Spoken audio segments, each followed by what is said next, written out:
Ah, well, good afternoon, all you racing fans out there, and welcome to the Friday live chat on all things racing. And quite interesting. I've been trying to find out as much information as possible about Pick Six carryovers and how they're used, and have had interactions with various people, which I'll get into later in the show. So, firstly, I'm going to just get you up to date with a bit of the news that's going on. And hopefully, we've got some viewers out there who would like to ask me some questions that maybe I can answer. But firstly, Frankie Dettori goes for the ARC with Enable, and everything seems to be going according to plan, according to the wires, and very interesting listening to and seeing what Frankie has to say and John Gosden has to say. And there was a very interesting piece from John Gosden in the overseas papers. Hello, Mohammed. How are you? Nice to have you here. I'm well and looking forward to the show. And John Gosden had some very interesting points, and certainly he makes points that we have come up with, and certainly I've been preaching for a long time about how horse racing should be run in this in this universe that we live in today. The Breeders' Cup dates have been announced, and the 6th and 7th of November. And let's hope we end up being able to watch the Breeders' Cup on our screens with Business Rescue going on, and one doesn't really know what we can do with Teletrack. But I was amazed as I posted last week or the week before on how fantastic the visuals were of the racing from Ireland Champions Day, Irish Champions Stakes Day, HD, brilliantly done. And hopefully we can get something like this going here. And apparently we've got the right people in place, and I will be meeting with them in the future to hopefully try and get involved in this process, because I think the process certainly I believe I would have a lot of input to help with, and let's see where we go from there. The big news in California is the whip rules. The whip rules have been amended from the 1st of October in California, and they include three main issues. One is you're not allowed to hit a horse more than 6 times, and two in consecutive strides. So you're not allowed to hit more than 2 in consecutive strides. It used to be 3 in consecutive strides. And the big part of this rule is you've got to hit the horse with underhand motion. So that means if I bring up my hand, I would think that's an underhand motion. No whips from here with the whip coming out the top of your hand. The whip's got to be here, and you can hit it behind the saddle. So basically, you're not going to be able to be very effective with the whip. And it's got to be below the level of the jockey's shoulder. So that means that jockeys in America are going to change their styles quite considerably through this in order to get the maximum benefit. Flavien Prat, who's the leading jockey there, is against a lot of these things. And he says they've just gone from one extreme to the other. So it just looks like, knee-jerk reactions, and at least there's some reaction. Can't say the same for our racing authorities in South Africa. The Yvette Bremner debacle raised its ugly head and has been the main topic on the airwaves since there. Will there be some consistency regarding the fines? It seems like a mess here. Well, I think America will certainly be better than what we have here, Mohammed. And I think that the fines are something that hopefully a new NHRA, as we intend putting together, would be able to sort out some consistency as far as the fines are concerned.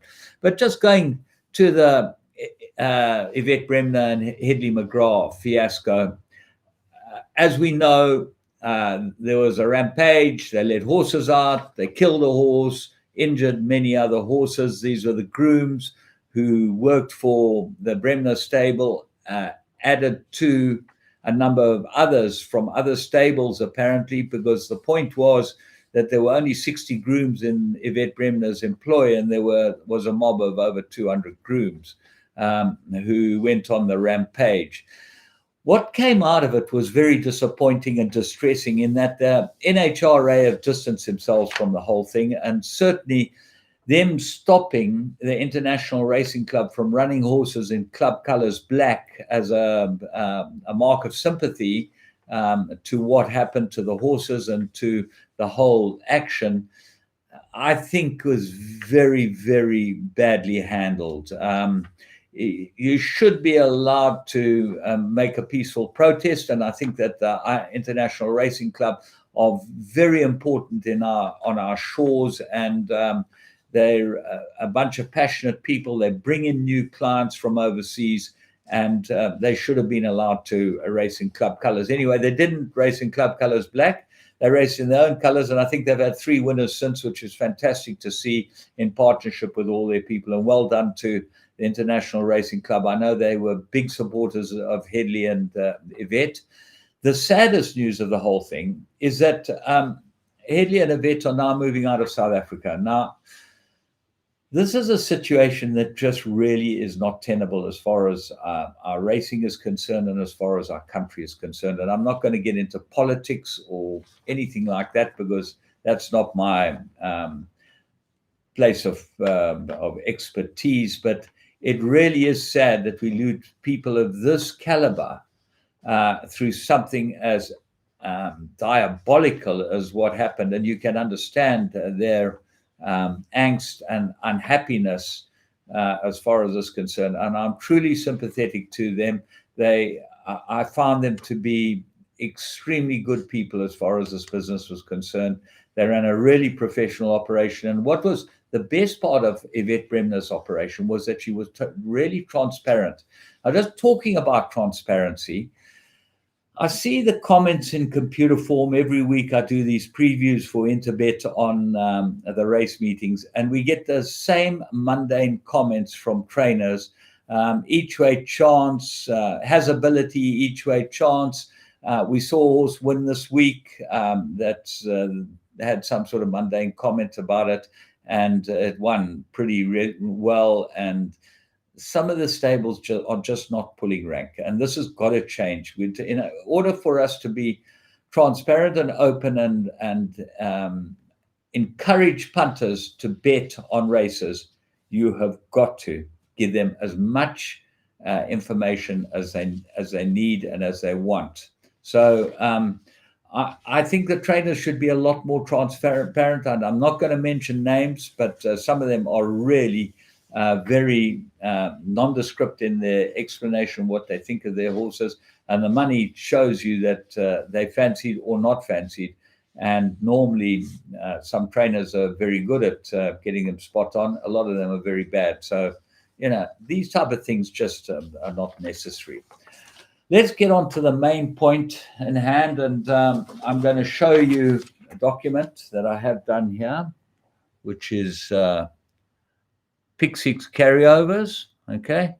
And I have filled in this document. It's with figures and numbers, and at the bottom of the page, you'll be able to see huge numbers. It's the wrong way around. I don't know if you get it the right way around, but I decided to look into Pick Six carryovers. So what I did was I got hold of an old mate of mine, Bill Klukas, who's involved in Phumelela and has been involved for some time, and he's the business rescue practitioner for Phumelela. I think he's their man. I'm just going to change my screen a little bit. And he put me in touch with Robert Garner, and the email that he sent me said quite categorically, Robert has all the information that I need. So I asked Robert. I did get in touch with him, and Robert was quite very good in getting back to me. He was meant to come on the show last week, but was unable to. He said he'd come on the show this week. And then this morning, when I reminded him, I got a text from him saying, no, they're changing the rules and there's nothing really that he can say. So I sent a few pointed questions, one being how much is in the kitty, how much have they used, what are the plans for it. And really all he said to me was that these monies have been used in the last few months. Well, what it boils down to in the last 3 months since lockdown, we've had 5.1 million rands worth of carryovers have been affected. Okay, so 5.1 million rand has been put in pools to bolster pools. July Day, Gold Cup Day, Spring Spree Stakes is the last one. That was the 5th of September. And I ascertained from the betting executive in Pumalelo, who's Patrick Loka, that there is another 10 million being put into Pick Six carryover pools. And I'm only talking about Pick Sixes between now the end of January, Met Day, as it were. Okay, so that seems like all well and dandy and quite good until you start looking into the figures. So the figures show that, let me just tell you what the blanket figure is so you get an idea of what we're talking about. I've taken out the 1st of January, 2019 until the 13th of September 2020, which is in effect, it's about 19 months of racing. But remember, we had 2 months of lockdown, 17 months of racing, and the total amount of carried over Pick Sixes. And I did a spreadsheet, which I'm happy to send to anyone. It has it by race course, by date, by amount carried over. So the amount carried over is 54 million rand. You heard correctly. 54 million rand has been carried over. So that begs a question. Has that money all been used? Because the tote rules say that it's got to be used within 12 months of the carryover having been put into the pot. Well, that's 16 or 17 month period. I could go back another 6 months, but it is quite an onerous task. You've got to go onto every resultant dividend site and then see the carryover amount and put it in onto the spreadsheet. Anyway, it's not my job, but basically I think that we needed to have some figures. So the position is 54 million rand. Okay, let's talk about them. Total from the beginning of February till the end of July 2019. Okay, so that's February, July till the end of 22 million. Total for year August 2019 to July 2020. Well, that's a calendar year that we race. 1st of August to the 1st of August is a calendar year. 23 million.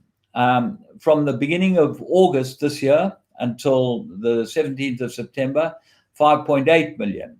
And January 2019 was in excess of 3 million. So that comes to a figure of over 54 million rand. Now, by my calculations, and I've asked Robert for these figures, and he hasn't given them to me, and they should be on a spreadsheet. They should have them on hand, and they should be able to publish them and furnish them, and they should be published at least weekly as to what the carryover figures are. The position is that I don't know how much money has gone into carryovers from the 1st of January 2019 until today. But I assure you, it's not 54 million rand. So the question was asked, well, they're allowed to hold them for 12 months and to use them over a 12-month period, but they must be used according to the tote rules within a 12-month period of that carryover having been affected. Because the carryover is the amount that's carried forward from a Pick Six that's not actually won in full. So the Pick Six pool might be 1 million, let's say, and only 250,000 is one of that pool. That's a 750,000 carryover. What is the two points that need to be remembered here? The rules say that the Pick Sixes must go to their place of origin. Okay, so the place of origin is KwaZulu-Natal get all their Pick Six carryovers. So let's have a look at what KwaZulu-Natal carryovers were in the period. And I've got it here. I will tell you. For the year August 2019 to July 2020, Pick Six carryovers in the KwaZulu-Natal region were 6.2 million, 6.3 million rand.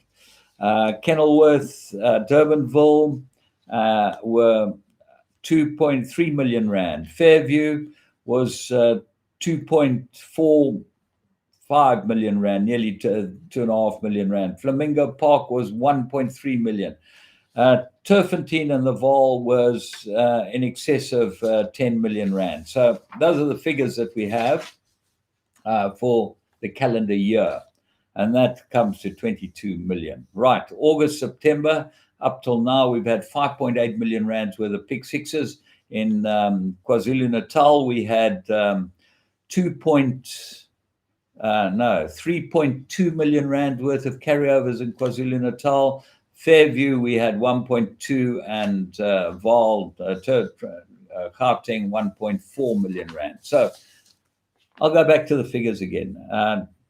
February till the end of July 2019, 22 million. The year August to July 2020, 23 million. The beginning of August this year till September 2020, 5.8 million. And January 2019, which was not in my figures because I thought I'd better go back to the beginning of the year, another 3.2 million. 54 million rand. Okay. So we look at the Pick Six rules, we look at the carryovers, we look at what's going on, and there doesn't seem to be much transparency. I would love to have how much has been put into Pick Six carryovers in the last 18 months. I would love to be able to go back for a 10-year period, because remember, these rules were enacted in 2012. They were changed from the rule that was before, where it was carried over to the next meeting in that province. Okay, so if you had a Vaal carryover on Tuesday and there was no racing in Phumelela, Vaal, Turffontein on the Wednesday, Thursday, they'd get the carryover pool. And I understand the thinking in rather putting it to big meetings at the end of the month when people have got money, you want to seed the pools that are going to give you the maximum return, but then you've got to use all the money. So the question is, where's the money? The second question is, have they used it all? And the third question is, and this is a question that a friend of mine asked me, what happens to the interest on that money? Because if you're talking about over an 18-month period, 54 million rand, what happens to the interest in that money? And is that put back in the pools as well? So I only talked about Pick Sixes. When we started delving into all the other pools, we found out that overseas racing normally comes back into South African pools. There's a multitude of small amounts that come in overseas racing. You get a like for like, so jackpot carryovers will always go into jackpot pools, Pick Threes go into Pick Three pools, trifectas, quartets go into each of those pools. So I only touched the tip of the iceberg. I did Pick Sixes. They were easy for me to do, although they weren't that easy. And as I said, I have the spreadsheet. So anyone that would like to have a look at the spreadsheet, I'm very happy to send it on to you. If the spreadsheet is not correct, it's, as I say, E and EO. There might be errors, but to the nearest 10,000 Rand, I think I'm pretty accurate. And we certainly did a lot of work to try and make sure it's accurate. It's easy to read, and it's out there for all of you to have a look at. Or for the people that are in charge to have a look at. That would be even better. Let's get them on board. Let's show some transparency. Let's sort it out. Let's go and do something, and let's go and find out exactly how much money has been generated in Pick Six carryovers from 2012 until 2020. It's an 8-year period. And how much money has been put into Pick Six carryover pools to seed the pools in that period. That's all I'd like to know. It really would be hugely beneficial to know that everything is above board and everything is as we hope that they would run our business, because at the end of the day, this is no one's money but the punters' money. And I believe the punters should be able to know exactly what's happened with all of this.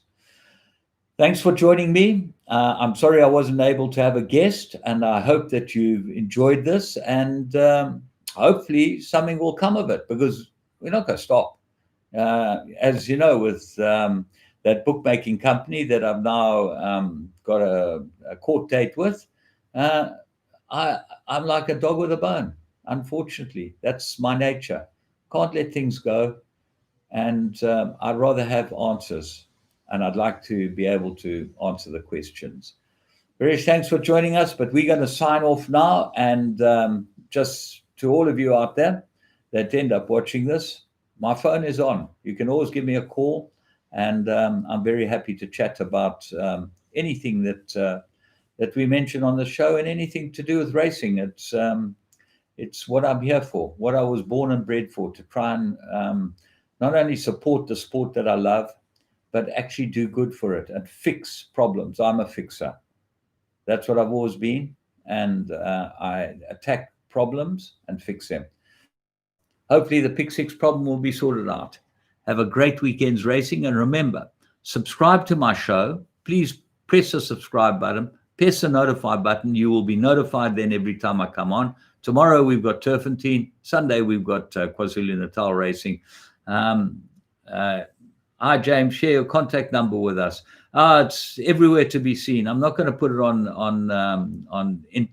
the internet, but anyone can get my contact number. Joe D'Amato's got it. Many people have got my contact number, and in fact, it's everywhere for anyone to go. It's an 07 number, but I'd love to chat. Thanks a lot, and have a great weekend.